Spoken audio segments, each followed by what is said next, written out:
ప్రభువు పేరిట మీ అందరికీ ఈ రాత్రి కాలపు శుభములను వందనములను తెలియజేయుచున్నాను. ప్రిలారా, ఈ సమయములో ఈ వాక్యము వినుచున్న మిమ్మలందరినీ ప్రేమపూర్వకముగా ఈ రాత్రి కాలపు వాక్య ధ్యానములోనికి ఆహ్వానించున్నాను.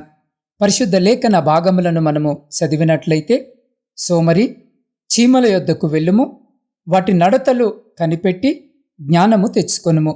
సామెతల గ్రంథము 6వ అధ్యాయము 6వ వచనం. ప్రియ సహోదరి సహోదరులారా, చదవబడిన లేఖన భాగములను మనము గమనించినట్లయితే, దేవుడు పనిచేసే వారితో కలిసి పనిచేస్తాడు, సాగిపోయే వారితో సాగిపోతాడు. కానీ సోమరిలా కూర్చుండే వారితో మాత్రం కూర్చుండడాయన.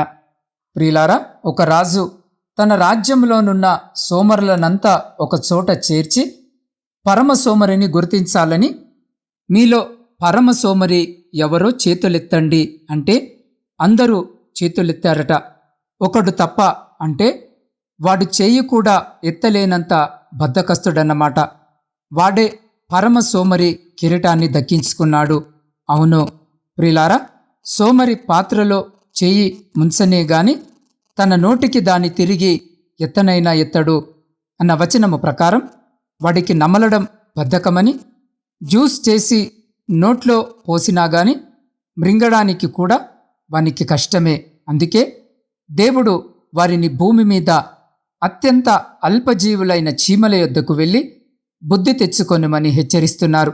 సోమరి, చీమల యొద్దకు వెళ్ళు, వాటి నడతలు కనిపెట్టు, జ్ఞానము తెచ్చుకో. వాటికి న్యాయాధిపతి లేడు, పై విచారణకర్త లేడు, అధిపతి లేడు. అవి వేసవి కాలమందు ఆహారము సిద్ధపరచుకొనుచు కోతకాలమందు ధాన్యము కూర్చుకొనును అన్న వచనముల ప్రకారము, ప్రియులారా, సోమరివానికి నిద్ర అంటే ప్రాణం. ఎంతసేపు ఇంకా కొంచెం కునకాలి, ఇంకా నిద్రపోవాలి, అదే ధ్యాస తప్ప మంచాన్ని విడిచిపెట్టడం వానికస్సలు ఇష్టముండదు. సోమరి, ఎందాక నీవు పడుకొందువు, ఎప్పుడు నిద్రలేచెదవు అన్న వచనము ప్రకారము మధ్యలో లేచి టాయిలెట్కు వెళ్ళాలన్నా వానికి బద్ధకమే. సరే, సోమరిపోతూ సంగతి ప్రక్కన పెడదాం. ప్రార్థించడానికి ఉదయం 4 గంటలకు అలారము పెట్టుకొని రింగ్ అవుతుంటే టక్ అని ఆపేసి కొంచెము సేపాగి లేద్దామని ఉదయం వరకు లేవని ఈ వాక్యము వినుచున్న మిమ్మల్ని ఏమనాలి? నిద్రను ప్రేమించి ప్రార్థనను నిర్లక్ష్యము చేసే మిమ్మల్ని ఏమనాలి? రక్షణను నిర్లక్ష్యము చేస్తూ బాప్తిస్మము వాయిదా వేస్తూ దేవుని పని చేయడానికి తప్పించుకొని తిరుగుతూ ఆధ్యాత్మిక మత్తులో జోగుతున్న అనేక మందిని ఏమనాలి? ప్రియులారా, ఈ సమయంలో నేను చెబుతున్న మాటలు మీకు బాధ కావచ్చు. కానీ ఈ సమయంలో ఈ వాక్యము వినుచున్న మీరంటే ఏమిటో తేల్చుకోవాలని మిమ్మల్ని ప్రార్థన పూర్వకంగా కోరుకొనుచున్నాం. సోమరితనము పస్తులుండడానికి కారణమగుతుంది. సోమరితనము గాఢ నిద్రలో పడవేయును, సోమరివాడు పస్తు పడియుండును అన్న వచనము ప్రకారం, ప్రియులారా, వీని పరిస్థితి ఎట్లా ఉంటుంది అంటే, ఉతక మీద తలుపు తిరుగును, తన పడక మీద సోమరి తిరుగును అన్న వచనము ప్రకారం, బంధుల మీద తలుపు ఎలా తిరుగుతుందో సోమరి కూడా అలాగునే మంచము మీద తిరుగుతూ ఉంటాడు తప్ప పైకి లేవడు, ఏ పని చేయడు. నిద్రకే వీరి యొక్క ప్రాధాన్యత. తనకు వచ్చిన పని కూడా చేయడానికి ఇష్టపడడు. పని లేకపోతే సంపదాన లేదు, సంపదాన లేకపోతే తినడానికి ఎలా వస్తుంది? పస్తులే కదా అనేక కుటుంబాలు ఈరోజు బజారున పడుతున్నాయి. ప్రియులారా, దానికి సమాధానము లేదు. సోమరి వేటాడినను పట్టుకొనడు, చురుకుగా నుండుట గొప్ప భాగ్యము అన్న వచనము ప్రకారము ఆరోగ్యమే మహాభాగ్యమని తెలుసు. చురుకుగా ఉండటము కూడా గొప్ప భాగ్యమే. చురుకుదనము అనేది మనసుకు సంబంధించింది. సోమరి ఏ పని చేసినా తప్పదన్నట్లు చేస్తాడు తప్ప చేసే పనిలో సంతృప్తి గాని సంపూర్ణత గాని ఉండదు. తద్వారా ప్రతిఫలాన్ని అనుభవించలేడు.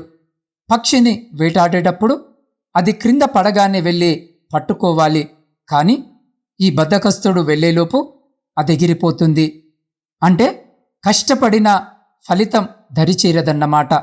ప్రిలారా, పరిశుద్ధ లేఖన భాగాల్లో మనము గమనించినట్లయితే సోమరి దారిలో సింహమున్నదనును వీధిలో సింహమున్నదనును అన్న వచనము ప్రకారం ప్రయత్నము చేయకుండానే తప్పించుకునే ఉపాయాన్ని ఆలోచిస్తాడు.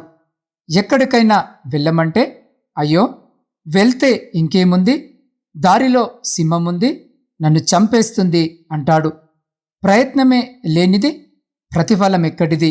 అనేకుల పరిస్థితి ఇదే. ప్రియులారా, ప్రయత్నము చెయ్యరు, నా వల్ల కాదని ముందే ఒక నిర్ణయానికి వచ్చేస్తారు. ఆ రీతిగానే ప్రియులారా, పరిశుద్ధ లేఖన భాగంలో మనము గమనించినట్లయితే హేతువులు చూపగల 7 కంటే సోమరి తన దృష్టికి తానే జ్ఞానిననుకొనును అన్న వచనము ప్రకారం తనకు తానే జ్ఞానిని అనుకునేవాడికి వేరే వాళ్ళంతా అజ్ఞానుల్లానే కనబడతారు. ఇక ఈ జ్ఞాని కష్టపడకుండానే ఎలా సంపాదించాలా అని మంచం మీద నుండే ప్రణాళికలు రచిస్తాడు. ఈ ప్రణాళికలు కూడా అక్కడే ఉంటాయి. అతని మార్గాలు గాని ప్రణాళికలు గాని పనికిరానివి. సోమరి మార్గము ముళ్ళకంచే అన్న వచనము ప్రకారము, ప్రియ సహోదరి సహోదరుడా, సోమరి తన తలాంతులను పాతిపెడతాడు. అందుకు అతని యజమానుడు వానిని చూసి, సోమరివైన చెడ్డదాసుడా, నేను విత్తని చోట కోయువాడను, చల్లని చోట పంట కూర్చుకొనువాడనని నీవు ఎరుగుదువా? పనికి మాలిన ఆ దాసుని వెలుపటి చీకటిలోనికి త్రోసివేయుడి, అక్కడ ఏడుపును పండ్లు కొరుకుటయు ఉండుననెను అన్న వచనము ప్రకారం, ప్రియ సహోదరి సహోదరుడా, ఈ సమయంలో ఈ వాక్యము వినిచిన మీకు దేవుడిచ్చిన తలాంతులను దేవుని కొరకు వాడకుండా వాటిని పాతిపెడితే దాని గమ్యం అత్యంత భయంకరం. వద్దు ప్రియ సహోదరి సహోదరుడా, సోమరివానిలా జీవించొద్దు. సోమరితనం మనకొద్దు. చురుకుదనము కలిగి ప్రభు కొరకు జీవించడానికి మీ హృదయాలను సిద్ధపరచుకొనుటకు అటువంటి గొప్ప కృప ధన్యత దేవుడు ఈ సమయంలో ఈ వాక్యము వినిచిన్న మీకును మీ కుటుంబమునకును మరియు మీ ప్రియులకు వారికి నిప్పుడు ఎల్లప్పుడు సదా ఎల్లకాలము దయచేసి మిమ్ములందరినీ ఆయన తన శక్తి కలిగిన రెక్కల చాటున భద్రపరిచి సంరక్షించి కాపాడునుగాక.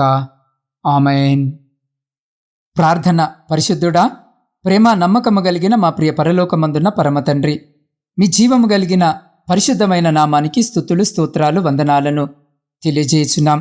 దేవ, గడిచిన దినమంతా మా పనులలోనూ ప్రయాణాలలోనూ మీరు మాకు తోడుగా ఉండి ఈ క్షణము వరకు మమ్మలందరినీ మీ కృపగలిగిన రెక్కల చాటున సురక్షితముగా భద్రపరిచి సజీవులనుగా ఉంచినందుకే మీకే కృతజ్ఞత వందనములను తెలియజేయుచున్నాం. అయా, ఈ రాత్రి మీ వాక్యము ద్వారా మీరు మాతో సూటిగా మాట్లాడిన విధానాన్ని బట్టి మీకు కృతజ్ఞతా స్తోత్రములను తెలియజేయుచున్నాం. దేవా, ఈ రాత్రి ఈ వాక్యము వినుచున్న మేము భక్తిహీనులమైపోయి చెడిపోయి కీడులో పడిపోయాం. అయ్యా, మమ్మల్ని మన్నించండి. మంచి మనసును మాకు దయచేయమని వేడుకొనుచున్నాం. దేవా, ఈ సమయంలో ప్రయాణాలు చేస్తున్న ప్రతి బిడ్డను జ్ఞాపకము చేసుకోండి నాయన.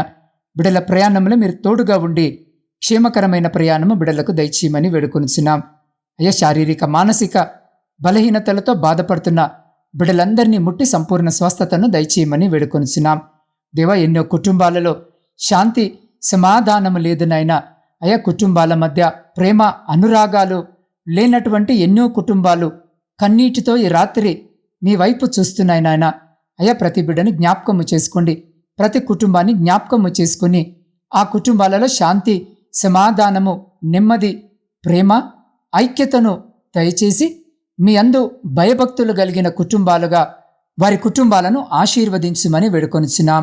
దేవ, పరీక్షల కొరకు సిద్ధపడుతున్న ప్రతి బిడ్డను మీ హస్తాలకు అప్పచెప్తా ఉన్నాం. మీ జ్ఞానము చేత నింపి ప్రతి పరీక్షలో విజయం పొందులాగా ఆశీర్వదించమని వేడుకొనిచున్నాం. ఉద్యోగాలు లేక మీ వైపు చూస్తున్న ప్రతి బిడ్డకు ఉద్యోగము దయచేసి వారి జీవితాలలో వారందరూ స్థిరపడులాగా ఆశీర్వదించమని వేడుకొనిచున్నాం. దేవా, కుటుంబ పోషణకై కుటుంబాలను వదిలి దూరదేశాలలో ఉద్యోగాలు చేసుకుంటున్న ప్రతి బిడ్డని జ్ఞాపకం చేసుకోండి. వారిని వారి కుటుంబాలను మీ కృపలో భద్రపరచండి. సైన్యంలో ఉండి దేశాన్ని కాపాడుతున్న ప్రతి సైనికుని చుట్టూ మీ కంచె వేసి వారిని వారి కుటుంబాలను మీ శక్తివంతమైన రెక్కల చాటున భద్రపరచమని వేడుకొనిచున్నాం. దేవ, వ్యవసాయదారుల కొరకు ప్రార్థిస్తున్నాం. వారు చేస్తున్న పనంతటిని ఆశీర్వదించి వారి సమస్తమును మీ కృపలో భద్రపరచమని వేడుకొనిచున్నాం.